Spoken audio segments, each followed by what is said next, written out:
and welcome to another QuipScope. It is a show where we talk about a brand new game that's come out and one of us has played it. I'm Ashton. And I'm Ben. And Ben, what have you been playing this week? Well, Ashton, I've been playing Life is Strange True Colours, which is the latest in the Life is Strange series. And it came out, I think, on Friday, just before the weekend. I've only played about an hour of it because I got it yesterday. Right. But I thought we should make a video where we talk about it. Yes. And that's what we're going to do. Oh my gosh, how exciting. It is exciting. What did you think? What were your initial thoughts? My initial thoughts are, being a veteran of Life is Strange 1, Season 1, Season 2, and Before the Storm and all the various other things they've released, is that it very much tracks so far with sort of the Life is Strange motif, I would say, sort of experience.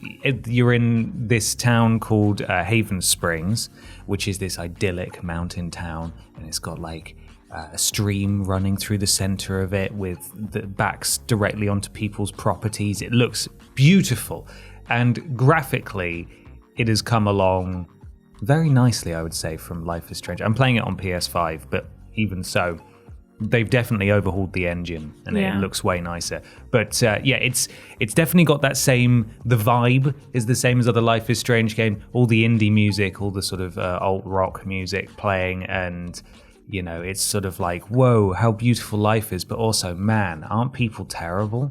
Oh, I hate it. And it definitely adopts the same kind of angsty teen sort of approach of the characters, except now they're all in their early 20s. Different set of characters from before. I believe there's one who was in the first Life is Strange game, or maybe the second one. I can't remember which, but she makes an appearance, which is, you know, a nice little throwback.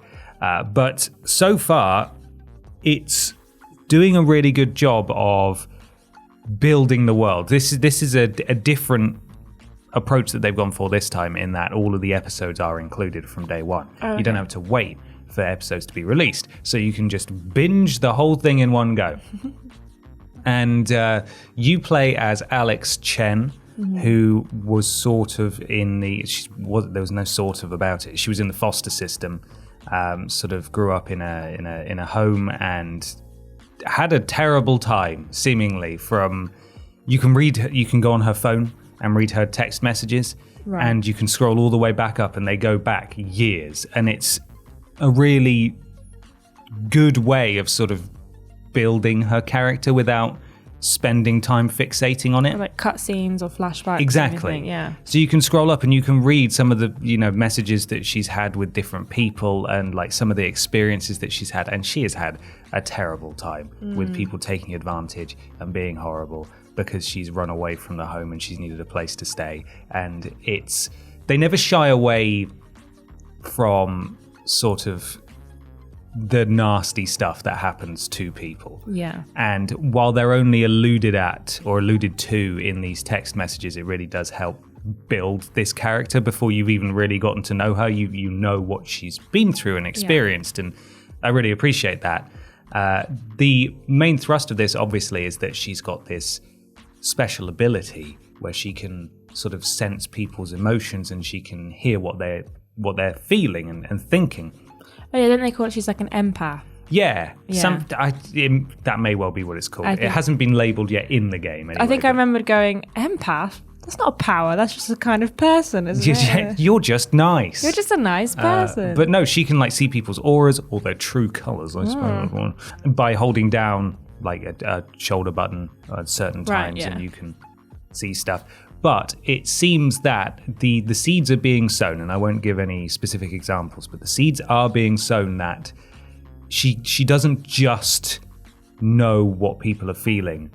What people are feeling actively impacts her. So if they're particularly strong emotions, it can have a very visceral effect on her, which may go some way to explain why she has had such a rough time of it, finding a foster family and so on, is that her abilities, which probably are impossible to explain and just are waved away by any rational person, actively get her in a lot of trouble, even though she doesn't mean for that to happen. So I'm interested to see how that plays into things. But she's shown up in this idyllic town. She's reunited with her brother after 8 years when they were separated due to the foster system. Yeah, okay. He's now moved on. He's living in this town. She moves out there after regaining contact. And again, you can view their text history of like when they reconnected and stuff. And you go there and he's nice and everyone's nice. And then because it's Life is Strange, it turns out that actually everything is not nice and there's something really quite unsettling and nasty going on. So I've barely scratched the surface, but I'm really excited so far. It does look great. However, there is a noticeable drop in graphical quality between sort of the cutscene bits and the bits when you're actively allowed to walk around environments. It doesn't look bad, but there is a noticeable drop. And that coincides with the fact that the PS5 version certainly is locked to 30 frames per second to maintain cinematic quality or something like that. But all that means is that when you are actually playing the gameplay sections, the difference is that much more noticeable because while I'm not certain that the cutscene bits, which is a lot of the game, are 60 frames per second or aren't 30 frames per second, there is certainly a noticeable drop in quality when you get to actually play. Right. Is that everything? That's my stream of consciousness about the game so far. I was going to ask you what the story was, and then you were just like, bad things are happening. Well, that's it. Like, I don't know too much just yet. Alex is incredibly hopeful. She moves to this town. She meets up with her brother. Her brother's got sort of a family there that she is getting to know. Everyone in the town is really welcoming and lovely to her. She then like has a place to live, which she's never had before. Everything is going Alex's way. And then the seeds are being sown that something is going to go really wrong. And in fact, I think they confirmed in like a trailer that something goes pretty horrifically wrong for her immediately. Yeah. So I'm waiting for the inevitable like gut punch emotionally, because that's what this game and this series just does, is just punch your emotions over and over again. So it's Life is Strange, and if you like Life is Strange, you're going to like this one. There are some small performance issues, but so far, I think the facial animations are really impressive. Alex, you definitely get a good impression of who she is as a person almost immediately, not just because of the text messages, but because of how uncomfortable she looks in conversations. Like she's constantly like glancing around and not making eye contact and like looking at the floor and stuff, and it's really well done. Which again, then when you go to gameplay and she's just like stone-faced, is a bit jarring. Yeah. But I'm really looking forward to playing more. It seems to have reviewed pretty well, and as I said, if you're a Life is Strange fan, you should play Life is Strange True Colors. Have you seen about the streamer mode that Life is Strange True Colors has, where any music that Alex is playing or that's copyrighted in the game, rather than like replacing it with any non-copyright music, it just goes completely silent?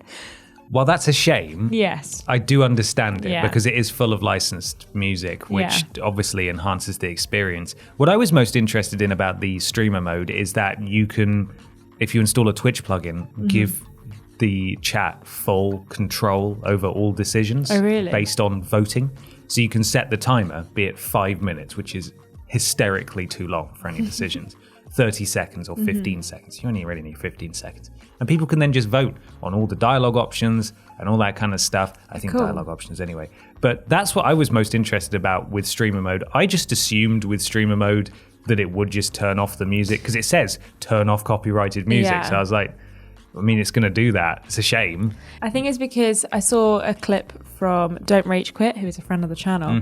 And it was a moment where Alex was singing and playing a guitar, and obviously everyone was just sat in silence. So she just strummed. It cuts out her. Yeah, and there's also a bit apparently where she's like fake air guitaring on a broom. Yes. And that's all silent as well. So it's just watching her dance around. See, that's not silence. I mean, that's not ideal. No, music is quite funny. Such a huge part of this game. Yeah. Both her and her brother love records, and so there's a lot of musical influences in it. That is, I mean, it's a shame. How many people are going to be streaming it? I suppose, is the real question. Yeah, exactly. The fact that they've given an option, knowing that this is I suppose it's a bit like the upcoming Guardians of the Galaxy game will have so much licensed music in that it'll probably be a minefield to stream.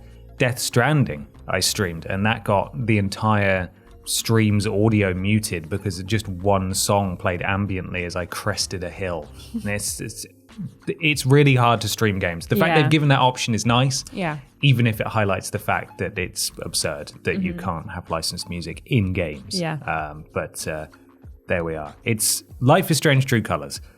I like it a lot, and I'm looking forward to playing more. Lots of seeds sown, lots of environmental clues in the first hour about things that are going on. There's a mining corporation in town. There's always a mining that corporation. splits opinion.